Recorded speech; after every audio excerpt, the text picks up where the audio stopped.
This episode of The Construction Record is brought to you by the Greater Toronto Sewer and Water Main Contractors Association. Clean water, our goal, our future.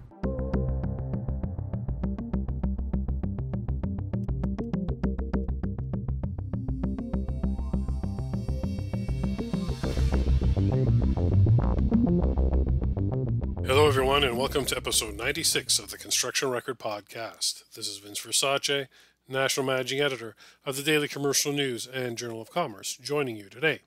In today's episode of the Construction Record, we have our first ever meeting of the pods. That's two construction podcasts coming together for one conversation about all things construction. In this episode, you'll hear from myself and Ciaran Brennan of the Live Costs podcast, which is based in Ireland. Ciaran approached us to have a discussion about all things construction, whether it was innovation in the industry, what do mom and pop shops have to do as far as participating and facing the digital transformation that is underway in construction, and in general, of course, how COVID is impacting construction on both sides of the pond, whether in Ireland or here in North America. It was a really enjoyable conversation, really enjoyed it to get kind of that insight, and as many of you may suspect, it's a global world. We're all connected via the internet. This industry has been around for a very long time. It's built nations, it's built civilizations, and the issues are pretty similar from jurisdiction to jurisdiction in general. And we kind of explored that with Ciaran. I hope you enjoyed this, listening to this as much as I did having the conversation with the Live Costs blog. So here you go to your first ever meeting of the pods on the Construction Record. This feature interview is brought to you by the Ontario Sewer and Water Main Construction Association, Ontario's champion for sustainable and safe water and sewer infrastructure. Hello, welcome to another episode of the Live Costs Construction Experience. Delighted this week to be joined by Vince Versace, who is the National Managing Editor of the Daily Commercial News and the Journal of Commerce, Canada's leading construction industry newspaper. Vince is also the co-host of the award-winning Construction Report podcast. Vince, thank you for joining us today. You're very welcome to the Live Costs Construction Experience. How are you? Very good, Ciaran, and thank you so much for inviting me. Been looking forward to this chat with you for sure to talk all things construction. Excellent. Now, we appreciate you putting your time in. It's just great to have the tools like Zoom to be able to do this, speak to people around the world. So we're enjoying it. I'd love to start off a bit about your background, Vince. So what is your background and your relationship with the construction industry? Yeah, sure. Trained journalist, 22 years now. So I've worked in the commercial media here in Canada for a couple of Canada's biggest dailies here in Toronto. My connection to construction, as we were talking about in our green room chat, we can call it the pre-podcast chat. My dad, when he immigrated from Italy to Canada, that he was a professional carpenter. You know, he was a master carpenter by designation. Started a home building company here once he got his feet underneath him in Canada. So, like I tell some of, it's been 13 years I've been here at the Daily Commercial News, and those early days, you know, construction guys are rough and tumble. They can be pretty skeptical, right, about what do you know about the industry. And I used to tell them these stories. It's like I used to do things as a kid on my dad's work sites that would make an occupational health and safety inspector faint in their boots. Now, right? I was like the little site rat that was delivering lunches roof to roof and climbing up ladders and delivering coffees. And it's kind of neat. So my connection with the industry starts from that. It fed me. Fed my family. He got me to go to journalism school. My dad decided he didn't want me to go into a trade. He wanted me to use my hands another way, the typical kind of immigrant story, right? Mm-hmm. And the kind of the serendipity, I guess, with the Daily Commercial News in particular, though I'm responsible also for the Journal of Commerce based in British Columbia and our construction record is, once I decided to jump into the B2B sphere, so I tell my dad, it's like, yeah, I'm coming back to Toronto because I was working abroad a bit. And I was like, I applied for this job at this Daily Commercial News. Doesn't say anything. I get the job. About 2 weeks later, he's like, can I see that newspaper that you're working for now? And I'm like, well, here it is. And sure enough, my dad sits there. He's like, you're not going to believe this, but this was the paper up in the lunch trailer. You know what I mean? This was the paper that, you know, first when he was working for someone, then working for himself. He's like, this is where I would get the project data from, the project intel for. And quite frankly, he's flooded me with these memories of his work crew gathering for these big Italian dinners at the end of the day at our house. And he's like, if you remember, he's like, this is one of the publications that helped us learn how to speak English, our team, because there was the editorial side too, right? And I thought, well, look at that. After all this time, you know what I mean? I'm actually now responsible for the paper that helped actually start that process of feeding my family, through my dad's work in construction. So for our listener base that they might not know, I mean, what is the Daily Commercial News, and suppose what is your role in there? Sure. So the Daily Commercial News has been in publication since 1927. So it's a heritage newspaper here in Canada. It is not just because I'm responsible for it. People in the industry would tell you it's the Bible of the industry. Since 1927, it's a newspaper that provides project intel, project data, like tenders, if there's tenders, requests for proposals. If the industry needs to find out what's getting built or who's involved, since 1927, they've been subscribing to the Daily Commercial News. And there was always kind of the editorial component, the stories about associations and trends and policy. And so it's been doing that since 1927. And we have our sister publication in BC, the Journal of Commerce, that I'm responsible for as well. That one's been in publication for 109 years. So between the two papers, you're looking at over 200 years of covering construction in Canada. Both the same way. They were both separate. They weren't. They only came together under the same umbrella 6 years ago. The two papers. We decided to kind of create this cohesive package of editorial and project data and project analysis and economic forecasting for the industry. Right. So my role with that is I'm on the editorial side, not on the business side, though I'm familiar with the processes around the project data and tenders and all that, and especially our software that we're bringing to markets to help small to medium contractors really excel. But I'm responsible for the news. The Daily Commercial News, when it was still in print, that was one of the changes that happened right now with the pandemic. It sped up our cycle around taking it out of print by a year. It was being printed every day, providing editorial news. So my responsibility is to have my staff find stories, tell the stories of the industry. We treat it like a community. Yeah. And the same thing with the Journal of Commerce. And what's the relationship then, Vince, between that and Construct Connect? So Construct Connect is our parent company that resulted from a merger of 4 leading project data companies in North America. So it was kind of our third. I've been here 13 years. That was the third merger, because the value was always there. With every merger you saw, these little different parts of the industry were kind of coalescing to provide better project intel and project data. Mm-hmm. And before that, we were called CMD Group. We were based out of Atlanta. That was our head office. We had our Canadian operations separate. We were the only ones that have a journalistic side, a publication side, the Canadian side of the business. So no matter who we merged with, we were always kind of the one that was a little different, the hybrid, that had the project data, the project information, plus editorial.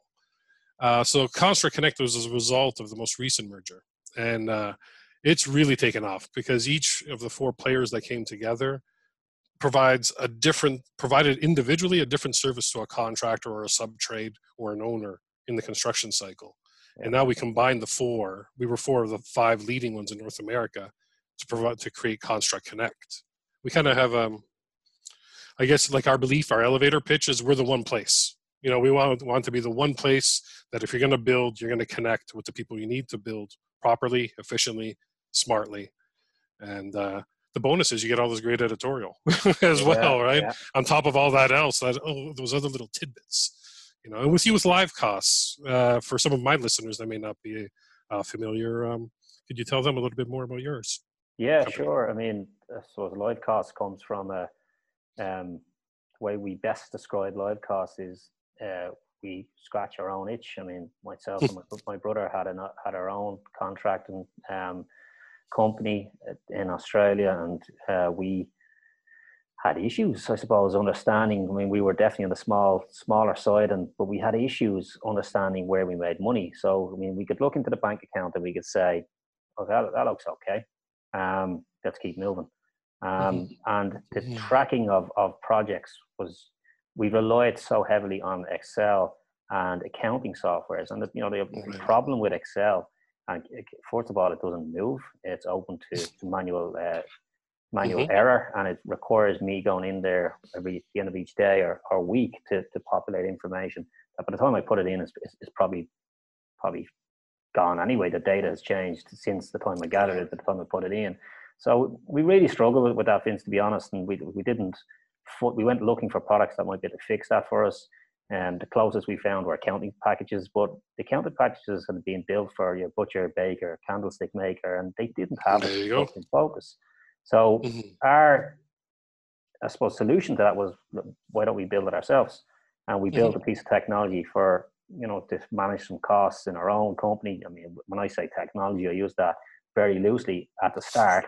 We literally decided to take Excel and build on top of it, and just keep building to a point where we said, other companies started to look at what we're doing, we're interested in what we're doing, and we essentially sold that business and decided that it was time to commercialize what we were doing, because it was a real problem for the industry. There wasn't much software that could plug into an accounting software and fix the bits that they miss, I suppose, is the best way to put it. So that's what LiveCost does. It's essentially a live feed of project data that you can view in, and the way we best describe that is a lot of contractors and companies we deal with, we would ask them a question and say, would you drive your car, your truck, without a dashboard? And the answer is generally no. And we would ask the follow-on question to say, why would you drive your project without any type of dashboard? And that's what we feel that they're doing. They're driving projects without any sight of visibility about which way that project's actually going. And that's what we do. We just give them that visibility, give them that comfort, that they know exactly where they stand. They know exactly where they win money, lose money, where they can make improvements, where they can just do better. And that's it. And it's really not that complicated. Right. I find with us, we have, I don't know if you have competitors in your market. I'm not talking necessarily about the editorial side, but, we'll have people that come in as software as a solutions, right? Saying that they do what our company can do and they can do it better. The one thing we find, and the one thing we're confident in, is every stakeholder that's built Construct Connect, and I know I'm sounding very corporate, but this is the truth. Been here long enough to see it. We live and breathe construction. It doesn't matter which part of that entity that came together to create Construct Connect. That individual entity lived and breathed construction, understood the needs, just like you identified a need for improvement in efficiency, and each one does that. So that's what I always find impressive about us. For what it's worth, I'll say it that way. Like, it's not just hyperbole. We actually speak the language of the industry, and it's reflected in the products that we provide around prognostication tools, analysis tools, connection tools, like building an actual individual network for people to talk. And I find that's a benefit. It's not like somebody that just deals with toilet paper and pencils, that's coming in with the solution. Yeah, as the innovative solution. It's actually, no, we're from the industry, built for the industry. We're seeing that a lot. I mean, you're saying you guys have been sort of knocking around since 1927. I think you mentioned, which is a long time. It's a long time to be embedded into an industry. There's a lot of technology companies spotting opportunity in construction, and what we say, moving back into construction, and I feel overcomplicated.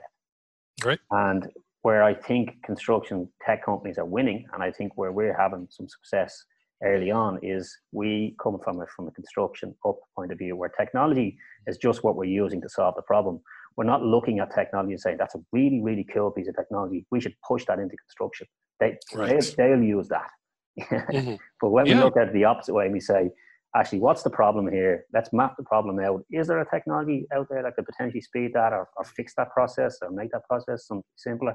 I feel that the win will be when more construction professionals step into technology. I think this whole transformation is just going to speed up, and we're going to take it off like a rocket, really, because we are behind. There's no question. Right.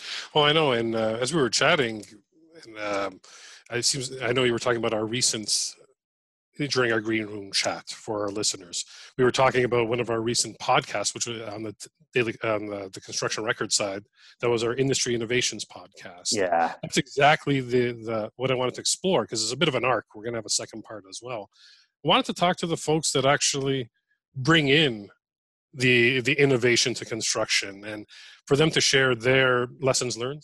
You know what I mean? Because we see so much of it. You've seen it, and I've seen it too, where people think they can come in and Uberify and just change construction without the context. And then that's where the issues develop, right? Yeah. I mean, there was that podcast that you mentioned there is one that I've listened to, belonging to you guys. Mm. Barry Le Partner, I'm hoping I'm pronouncing that right. Yep. Described on that particular episode how he felt today was the perfect time for small and medium construction companies to reset how they do business, what I thought was very, very interesting. I suppose, in your opinion, do you think COVID has changed the way smaller companies will view technology? I think so. And I think it comes out of necessity because everything kind of got blown up with here when COVID hit, when it really took root and governments started to respond. In Canada in particular, two jurisdictions, the one we're in, Ontario, the province of Ontario, and the province of Quebec, shut down a good chunk of the industry to try to figure out how to do things safely. In that, when you look at the demographics of the industry, of about 75% to 78% of the Canadian construction and even US construction is 1 to 20 people. So we're talking about those small firms. And what we saw, just as far as interaction with the industry, was that we had a lot more questions from small to medium mom and pop shops, asking questions about, how can I figure out how to get better project data? How do I make my projects more efficient? We saw these questions being moved up through their respective associations. People all of a sudden realize there's this monster constraint that's come out of nowhere that we've never experienced in a lifetime. In 100 years. What was your reaction, Vince? I mean, you guys have I suppose a responsibility, you can call it, for on a real platform to get news out there quickly, which people and the industries, and I know from our own customer base, people just couldn't figure out what was going on, what they needed to do next. I mean, what was your approach there? Do you remember like a point in time where you had to stop and say, what are we going to do and how are we going to approach this COVID situation? Oh, completely. Completely. And it's actually tied to this podcast because we mobilized our company, credits to our leadership and the leadership team. Like March 14th, we all mobilized and sent everybody home. All our staff were going to work from home. And that's really when we started to see everything that had happened in Europe was coming over, and we're like, okay, this could get ugly. So let's protect our people first. So that starts to feed into your question, because this podcast, we were supposed to go to Con Expo in Las Vegas, the big North. We were one of the supporting podcasts for the show, a great feather in our cap. And we were so proud as a Canadian podcast to be one of the supporting podcasts of this massive show, one of the biggest construction ones in Canada. But when we weighed our personal, like for myself and Warren Fry, my co-host, we were like, what are we doing by going there, right? Like, is it worth the risk? Because this seems like a big unknown coming our way. And being of Italian descent, I saw what happened in 10 days in northern Italy. You know what I mean? That healthcare system got brought to its knees in a well-developed part of Europe, not just Italy. So we had to make a decision right away. For us, was like, this is really serious. We're not going to expose ourselves in Las Vegas, as much as this hurts, because Con Expo doesn't happen every year. It's like, this is a feather in our cap, but it's not worth the risk. So Ciaran, we started to use that a lot in our thinking. It's like, well, if we're thinking this, what's happening on the sites? What are these construction guys? Generally, safety is always paramount, no matter most of the jurisdictions in the world when it comes to construction, right? And that's the basis of which we used how we were going to attack the news to share it. It's like, how are construction sites going to be safe? Are they going to be shut down? Are they going to be modified? And how do we cut through the bull that's out there on the internet? You know what I mean? We have, people like to use the term fake news, and you see it a lot, but, well, we're responsible for the real news. Yeah. So my team and I, that's how we mobilized. We were like, we're going to find the best solid science and interviews. We're going to do a lot more due diligence on any facts that we get, because we want to provide the best information possible in a very malleable situation. Like, it was changing day to day. And so that's what kind of drove us. You know what I mean? It's just like, be transparent and be as accurate. We always want to be accurate, but be as accurate as possible, because people's livelihoods and their lives are depending on this information. What's the current COVID situation then in Canada? Well, it's funny you mention it. We just had our worst day here in Ontario yesterday. 700 for us, our numbers, we had 700 cases reported. That's the most we've experienced since the start of it. So our curve, which we had flattened really well, most jurisdictions in Canada, Quebec has really wrestled with it, and they were the first one to shut down all their construction because their cases just exploded.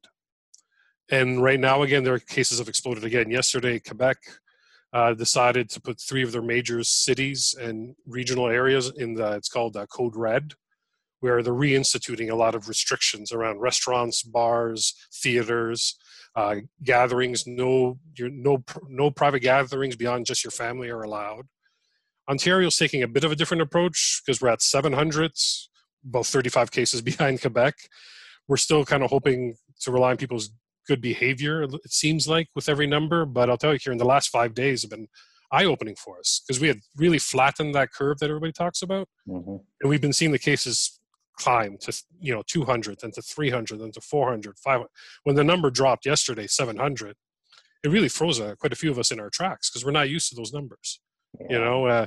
They're projecting by mid-October to be at about 1,000 to 2,000 cases if this keeps up, if we don't settle down and focus. How about there? Yeah, it's similar, actually, very similar. That we in Dublin. So I mean, Ireland's a small country, but the government are doing everything not to lock down the full country because our economy can't survive that again. So construction, when it got locked down initially, was completely locked down by essential services. So essential services were allowed to keep going. This time they're looking at it regionally. So Dublin had a spike here in the last sort of 4 weeks. So they've put Dublin on what we're calling a phase 3, which is similar to what you're describing there. Limits work from home where possible, limit social gatherings, all that type of stuff. But it doesn't look too good coming in to the winter, to be honest. I mean, has government done anything there in terms of supports to deal with, inevitable project delays or cost overruns, or is there anything coming down for you guys? See, that's the interesting thing. Just as we call it, if you heard it maybe on the podcast, Russ, Warren, and I would talk about it, it's like the new normal. Kind of, we saw this arc, this trajectory, and all of a sudden we started talking about like, okay, so this is the current state of business, and part of that was starting to see associations and our biggest players lobbying government for supports, for help to bridge that gap, that major loss that happened between March and July, let's say. So in governments, here in Canada, like our healthcare is free. We pay for it in the end with our taxes, and it's proven, to help us out through this. And we had the running joke that our prime minister at one point, it felt like every day he was throwing money outside of helicopters from a helicopter, right? Because every day there was a new support being announced for every segment of Canadian life. So there was a sense of security that, okay, they're trying to keep the machine going, even though they're spending a lot of money and printing more of it. It's to keep people employed.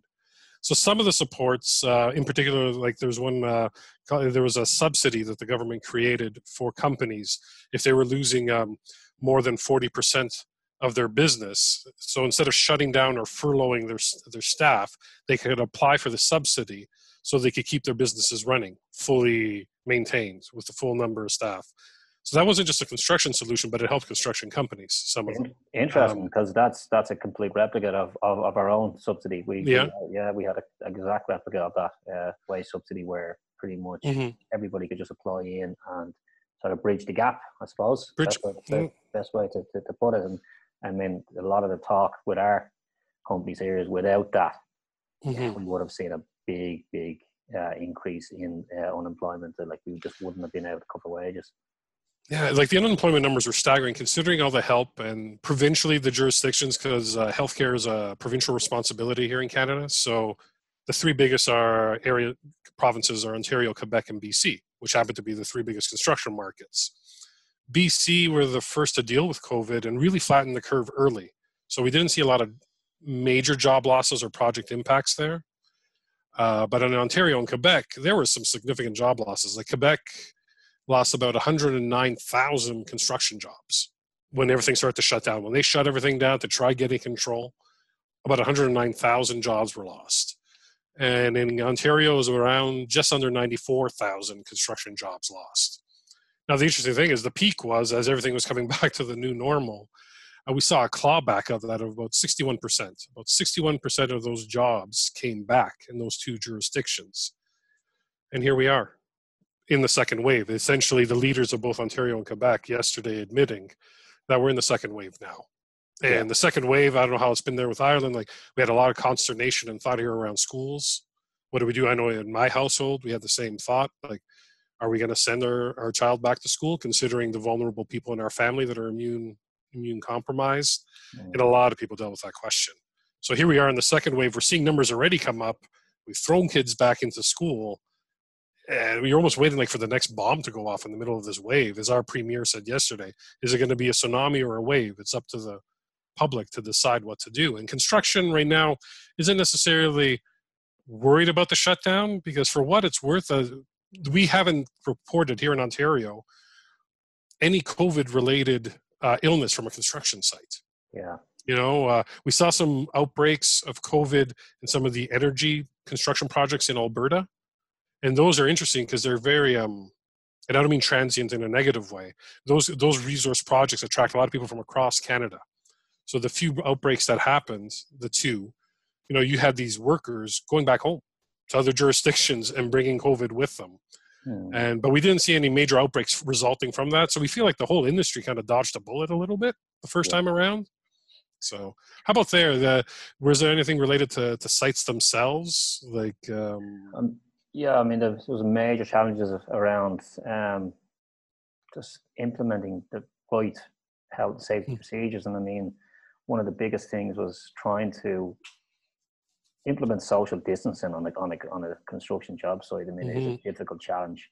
I mean, there's just elements of work where you just need two people. And, you know, there's been stuff, I've heard of stuff being where you buddy up essentially with, you know, you work with the same guy each and every day. You try and limit the contact between your buddy, I suppose, and other sort of pairs on the site.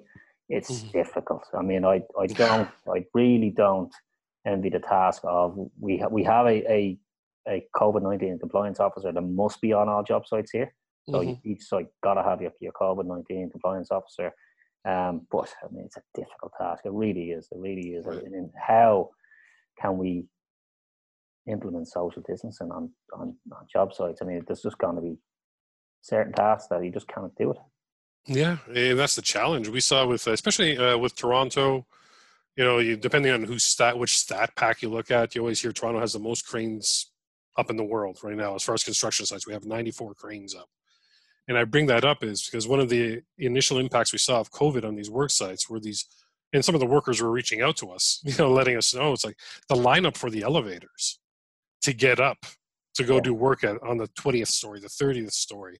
Some of these folks to maintain their COVID rules, to comply with the COVID rules, were waiting up to half an hour at times because they could only allow 3 to 4 people on the elevator. Whereas, as you know, before, you pack in 12 guys and go up, right? Yeah. So instituting. It's so hard because we do quite a lot with the home builders and the developers and stuff, and the fact you can only have maybe one trade in a house at a time, two max in certain situations. If you think about what impact that has on productivity and what the overrun is going to be on that project, it's absolutely inevitable that we're going to overrun now on that project because of the time frames. Who pays for that? I mean, at the end of the day, someone's lost there. And I do worry about that element of it, that, somebody's lost big here. And I hope that as an industry, we work together on them particular types of losses and can come together and figure that out rather than this becoming a lot of legal mess at the back end of projects. Yeah, that takes us back to your question when you asked me about Barry talking. And that's essentially it. It's the fear of, hey, who's going to pay for these delays? Can we make these more efficient, even though we're a small firm? How do I get my crew to work efficiently so that I don't end up having to, to possibly shut down, even though the project may close successfully, right? And I think that's what Barry and some of our other guests on the innovation stuff we're talking about is now's the time for what it's worth to even just a little bit nudge the innovation just a little bit, to find some kind of efficiency or technology or software or just mode of operation. You know what I mean? Innovation isn't just about creating a website and throwing up a bunch of PDFs about your company, right? Yeah, I mean, Barry's point was that, he felt that it was a perfect time for small to medium companies to, his words were, to reset how they do business, which I found really, really interesting.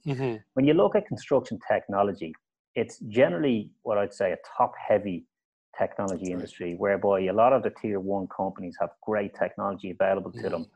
So what can we do as a construction industry, do you think, to ensure that, say, 1 to 10 million revenue companies are brought along on the digital transformation, that we don't just leave it to these big companies to go and drive forward and leave our smaller guys behind? I think, God, I'm going to straddle, because it is always church and state as a journalist, but I look at what our company does. I think as a provider to the industry of a service, we're one of those things that this industry needs. It's us, or people like us, that are keeping in mind the mom and pop shops that really drive this industry, like providing a real solution for them that isn't just what their president thinks is really good or their procurement officer, but it's everybody in their field of their chain of command can understand. I think we need to provide better information, be much more transparent, and create networks. My personal opinion, I guess I'm putting my journalism side on, when I think about the stories we cover and the trends, you always hear about succession planning in construction because the boomers are starting to retire, here in North America. So the next leadership tier, the guys that are our age, your age, my age, they're the ones kind of ripe for the innovation, or at least entertain it. That's what the stories indicate. That's what the industry tells us. That's what our customers tell us. And I think that's what helps it, because you're right. The big players, especially in our jurisdiction here, they're always going to be well monetized, well capitalized for any time. They can afford to send 2 of their employees to get staffed up and learn about a new tech or a new software. But how does a mom and pop shop that's 1 to 20, they don't really have an HR department, to institute change or to help people. And I think that's what I'm hearing from folks. It's like, make it accessible, and keep it in context. Whatever industry or change you're bringing into the industry, keep it in context of what that company does or what that specific sector does. Like, I think back to that podcast we were talking about, Noah Dolgoy. When I was talking to him, he's the head of Tread. They created this app for basically the material delivery side of construction. Noah admitted fully, when he first came into the industry, he's like, I'm going to show you how it's all done better. You know what I mean? Here's the silver bullet. This is how it's done. And they realized a couple of years in, it's like, wrong approach. Yeah. It's not about us coming in and blowing it up. We need to understand how it works better and nudge it along to efficiency. Yeah. Right? It seems to be driven a lot by, Yeah. especially when you come into the family business scenario, that you've got this younger generation coming through, and they're frustrated. They can't understand. They scratch their head and can't understand why we're using old processes. Why are we using paper-based systems here? Why are we collecting a lot of this information, key information, manually? Where's the technology? And I think a lot of it's been driven by that sort of younger generation that are now coming through, who are demanding a better way to do things. And that's where I feel that the opportunity lies. And I do feel a lot of them problems will be solved by industry. I really, really do. I think a lot of it will come through. And I don't just say that coming from a point of someone coming from industry. I really do believe that, the real innovation is going to be solved by the industry. Yeah, I think so. I think even what we're doing right now, not to be tooting our own horns, like the meeting of the pods, as I'm calling this, like our podcast meeting like this, like this is it could be a bit of intel that maybe one of the older leaders hears and goes, wow, I didn't think about that. I'm not even talking about the name dropping of our companies, but just what we're discussing. I think that's part of the conversation too, right? Just providing better information to folks, because the younger generation is hungry. There is probably a cohort that just likes to do things the way their dad did them, the way their granddad did them. It's like, hey, our company's been around 70 years. This is how we do it. Yeah. I think those will eventually change because they won't have a choice to compete. It's coming. It's here already. We're starting to see it just in the few months. Like, I think about my podcast. It's not intentional. My podcast, our podcast. Like a lot of the people we've been talking to are a lot of the startups in construction that have realized it's their moments now too. To kind of talk to the smaller firms and say, look, we have a better way for you to do things. Maybe now's the time, because there's a reset opportunity. Yeah, and I mean the way we talk about that is, we have an easier way, and the way you do things, there's nothing wrong with that. Your company's been operating for 50 years. Who am I to come in here and tell you that what you're doing is wrong? It ain't wrong. It's absolutely right. In my world, we automate. We digitize the whole purchase order, delivery to job site, invoicing. Like, they do this today, but we place a piece of technology in that exact process. We don't change the process. We just put a piece of technology in that line, if you want to call it, and speed that line up. Hell of a lot, and create efficiency within that line and stop any errors creating into that line. And that's it. I feel, just if we look at them processes and we really examine them, and that's why I think industry is so important, because they understand, and that's where the wins will be. I think people start to jump out from industry and start to really look at these problems. There's going to be some change. There really is. There's going to be some change coming, but good change. Yeah. Well, this is the thing. It's one of the oldest industries in the world, right? Yeah, our industry is the one that's helped build the environment that we enjoy now. And like I tell my new staff, when I hire a new staff, most people aren't born to say, look, I'm going to be a construction journalist, right? So when I'm trying to convince them during their orientation about how important what they do is, it's like, look, from the moment you wake up and you swing your feet off your bed and flick that light switch, construction's touched your life 4 different ways. So it's been around for a while, and it can be done still the same way, the way it is now, but it can be done better. The evidence is there. And we can't look always at the big players and say, well, look how the big players, look how a PCL or a Graham or an Ellis Don in our jurisdictions, look how great they are with their innovation. There are some smaller to medium-sized firms that are really kind of gained a competitive edge over the last couple of years, even before COVID, because they've realized I need to invest in some innovation of some kind, or listen to that guy who made that pitch to me and see how I can customize what he's saying. Let's try and wrap this up, Vince, because you've been very, very kind with your time. No worries. How do you see this playing out? I mean, how do you see the next sort of 12 to 18 months playing out for this industry? Yeah, it'll be interesting. For us, maybe any jurisdiction, it's what happens with the second wave, right? With the industries, do the same type of shutdowns happen? For us, because we're in the 2 markets with the U.S. and Canada, the U.S. essentially stayed open, kept humming throughout it all, and here we saw a bit of a shutdown. And you have to wonder, when is that going to be? So how is it going to play out? Is government, depending on how bad the second wave is in the fall, because everybody's been afraid of the fall and winter. Okay, there isn't a lot of construction that happens during winter. What happens in the spring? If we're still in the same situation and the numbers aren't better, are there going to be additional restrictions on work sites? I feel like the governments want to leave that as a last resort, because the work sites haven't been the problem. Construction hasn't been a problem, right? So and when I think of the innovation, I think we're going to see more of it. I really feel that this is the moment that both the people that create the innovation and the people that should be welcoming it are entering the conversation more now than ever before. So I think if we were to talk a year from now, Ciaran, I got a feeling there will be studies done that will show that a lot of companies, maybe 4 out of 10, 40% of the industry decided to undertake some kind of reset or change. Because we have a lot of discussion here about supply chains being reset, looking more domestic, building more local because of the restrictions of COVID. Well, that has a construction, domino effect. Yeah. So even if a little bit of supply chain change happens, that is immediate innovation in a way, resulting in some sort of innovation for the industry.